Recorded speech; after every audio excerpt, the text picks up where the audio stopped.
Hello everyone, welcome to sign pure soul cares. आज एक बहुत ही सेंसिटिव और बहुत ही इम्पोर्टेंट बात करने वाली हूँ। आजकल हम देखते हैं कि कंसीव होने में टाइम लगता है, रिज़ल्ट जल्दी से नहीं मिलते हैं, मिसकैरेजेस के केसेस बहुत बढ़ गए हैं और बेबी जो आता है वो भी डेफिशिएंसी के साथ आता है, डेफिशिएंसी लेकर आता है। तो ये चीज़ें ना हो, मिसकैरेजेस ना हो, हेल्दी बेबी आए, कंसीव भी अच्छे से हो जाए, उसके लिए हम क्या कर सकते हैं उसकी बात करेंगे। अब जानते हैं ये जो प्रेगनेंसी के 9 मंथ्स होते हैं, हर एक मंथ को एक एक ग्रह रूल करता है। तो अगर उस ग्रह से रिलेटेड रेमेडीज़ हम उस मंथ में करें तो ये सारे प्रॉब्लम्स हम अवॉइड कर सकते हैं। तो पूरे 9 मंथ्स को समझते हैं। सबसे पहले बात करते हैं फर्स्ट मंथ को रूल करते हैं शुक्रदेव, क्योंकि जो सिमन है वो है शुक्र, इसलिए शुक्रदेव रूल करते हैं फर्स्ट मंथ को। उसके लिए रेमेडी, ताकि जो कंसीव हो वो होने के बाद में प्रेगनेंसी आगे ग्रो करे, उसके लिए उस लेडी को खुश रहना है, दिल से वो हैप्पीनेस फील करनी है, जो भी मन करे खाने का वो खाना है, अच्छे से रहना है और टेंशन बिल्कुल नहीं लेना है, तभी प्रेगनेंसी आगे ग्रो करेगी। सेकंड मंथ को रोल करते हैं मंगलदेव, और हम जानते हैं कि मिसकैरेज जो होते हैं ना, ज़्यादातर सेकंड मंथ में होते हैं, क्योंकि मंगलदेव रूल कर रहे हैं। तो मंगलदेव से उनकी प्रोटेक्शन मिलती रहे, ब्लेसिंग्स मिलती रहे, उसके लिए हनुमान जी की आराधना करनी है। तो मिसकैरेज टालने के लिए, मतलब मिसकैरेज ना हो उसके लिए कोई एडवेंचर नहीं करना है, सेकंड मंथ में बहुत ही ख्याल रखना है, ठीक है। देन थर्ड मंथ को रूल करते हैं बृहस्पति देव, गुरुदेव।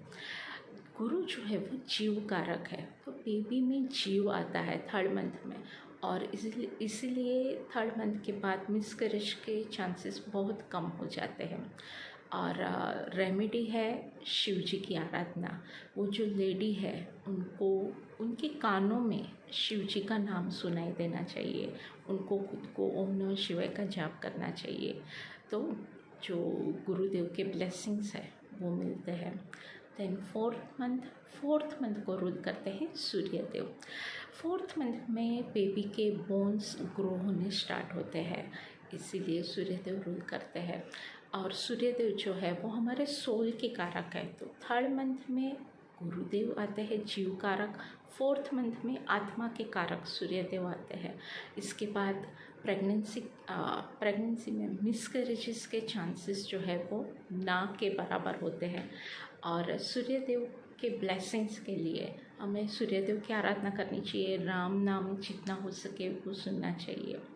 देन फिफ्थ मंथ में बेबी के अराउंड जो फ्लूइड बनता है उसे प्रोटेक्ट करने के लिए उसके लॉर्ड जो है फिफ्थ मंथ के वो है चंद्रमा।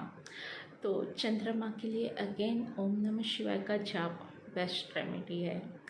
सिक्स्थ मंथ जो है उसमें बेबी के नेल्स, हेयर ये ग्रो होने स्टार्ट होते हैं, इसलिए सिक्स्थ मंथ को रूल करते हैं शनिदेव के लिए अगेन हनुमान जी की आराधना कीजिए, ताकि प्रोटेक्शन मिलता रहे। देन सेवन्थ मंथ को रूल करते हैं बुद्धदेव।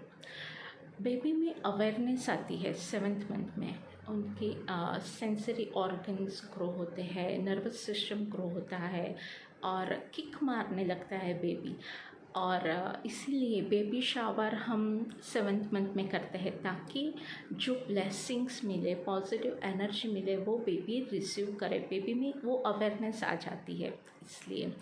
देन एट्थ मंथ, अब ये जो एट्थ मंथ है ना, एंटायर प्रेगनेंसी का बहुत ही इम्पोर्टेंट मंथ है, और एट्थ मंथ के लॉर्ड हर एक लेडी के लिए अलग होते हैं। तो अगर आप जानना चाहते हो कि एट्थ मंथ के लॉर्ड आपके लिए कौन से होंगे, तो आप स्क्रीन पे दिए गए नंबर पे हमें कांटेक्ट कर सकते हो। देन नाइन्थ मंथ और आगे के जो दिन होते हैं डिलीवरी तक के, उसे रूल करते हैं चंद्रमा और सूर्यदेव। चंद्रमा और सूर्यदेव जो है वो हमारे मदर और फादर के कारक है, उन्हें शिव शक्ति भी कहते हैं।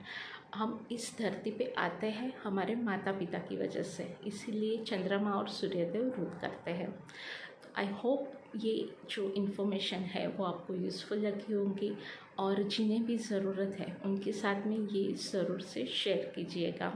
Thank you.